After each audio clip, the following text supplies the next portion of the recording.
प्रश्न, कोई विद्या, बुद्धि और चतुराई की बात करने लगे तो क्या करें? यदि कोई कहे कि विद्या, बुद्धि और चतुराई की बात करने में कुछ हानि नहीं है, अपितु इससे विद्या और बुद्धि का विकास होता है, तो उसको समझाया जाता है कि सच्चे सत्संग में विद्या और बुद्धि भुलाए जाते हैं, न कि उसका स्मरण कराया जाता है। ऐसी बातें परमार्थी वचनों के मनन अंतर में भजन और अभ्यास के लिए महान बाधा का कारण बनती है। सच्चे परमार्थी को उनसे कठोरता पूर्वक मना करना चाहिए। सतगुरु और उनके प्रेमी जनों को यह सब बातें अति अरुचिकर होती हैं।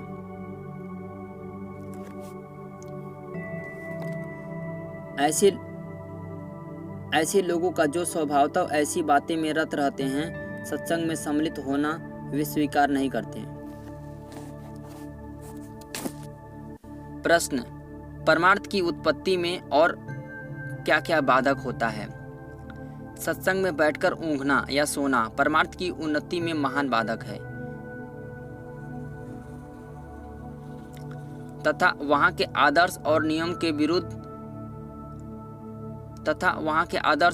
के विरुद्ध है।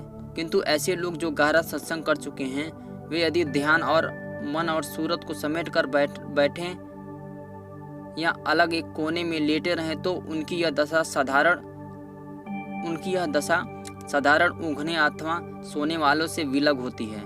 वे अचेत नहीं होते, न उन पर तमोगुण का प्रभाव होता है। वे तो अपने मन और सूरत को समेटे हुए अंतर में एक प्रकार का रस लेते रहते हैं और नई शक्ति प्राप्त करते हैं। कभी कभी वे अधिक खिंच जाते हैं अथवा कुछ ध्यान सत्संग की कार्रवाई अथवा अपनी सेवा की ओर से ही रहता है।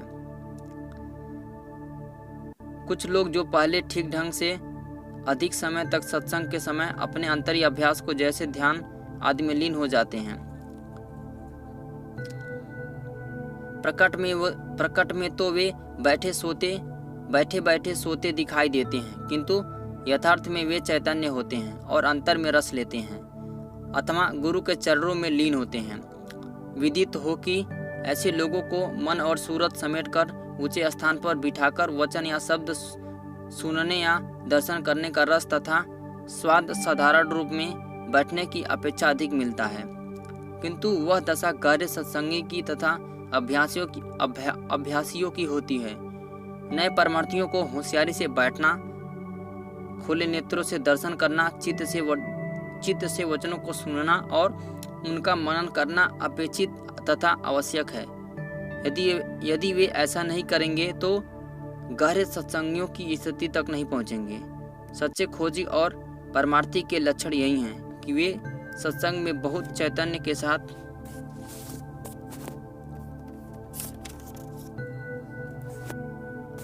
के साथ बैठें, किसी वचन का एक भी शब्द न जाने दें, अर्थात कुल वचन को ध्यान से सुने, समझें और मनन करें। प्रश्न, संत सद्गुरु को हार मानने से क्या लाभ है? संत सद्गुरु को हार पहनाने से क्या लाभ? संत सद्गुरु या सतगुरु की सूरतें ऊंचे देश की निवासी होती हैं। जब जब नीचे उतरते हैं तब भी पिंड में ऊंचे स्थान पर उनकी बैठक होती है। इस कारण उनकी देह से जो रूहानी धारें निकलती हैं, वे भी ऊंचे स्थान की ओर अत्यंत निर्मल और शीतल होती हैं। फूल अत्यंत कोमल और आनंदमय होते हैं। चाहे किसी प्रकार की धार हो, उसका प्रभाव उस पर अतिशीघ्र उत्पन्न होता है। अतएव जबकि हार पहनाकर संत सद्गुरु या सद्गुरु के गले में डाला गया, तब उनकी देह और हाथों के स्पर्श से उसमें बहुत प्रभाव उनकी धार का आ जाता है और पहनाने वाले के शरीर में वह प्रभाव प्रवेश कर जाता है। अर्थात संतों की रूहानी धार हार पहनाने वाली रूहानी धार से मिलकर नया प्रभाव उत्पन्न करती है और निर्मलता और शीतलता को बढ़ाती है। अर्थात ऊंचे स्थान की ओर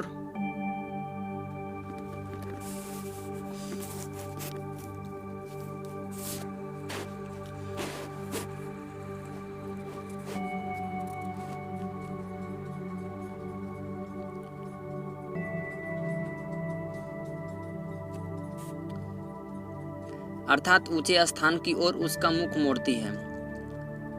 प्रश्न, संत सतगुरु को प्रणाम करने तथा माथा टेकने से क्या लाभ?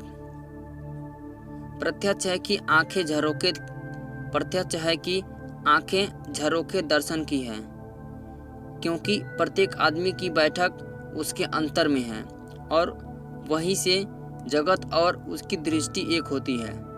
संत सतगुरु या सद्गुरु ऊंचे देश के वासी महान निर्मल, महान शीतलता और दयालु होते हैं।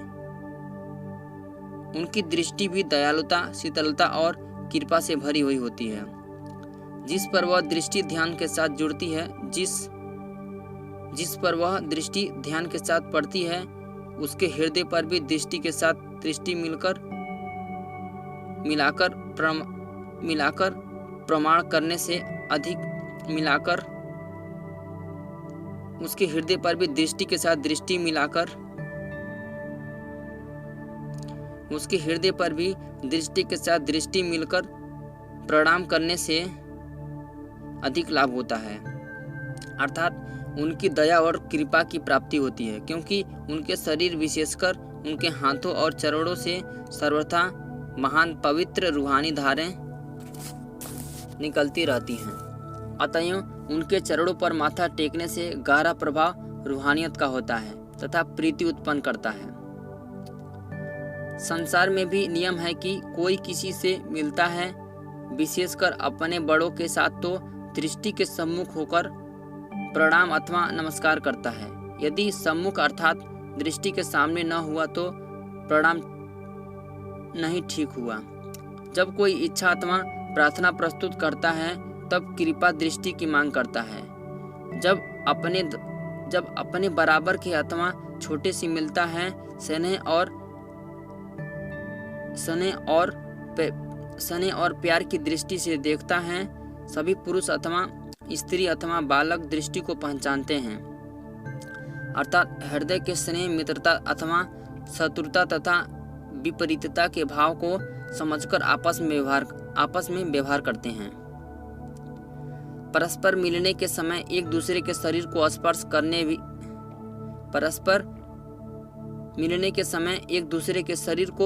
स्पर्श करने के भी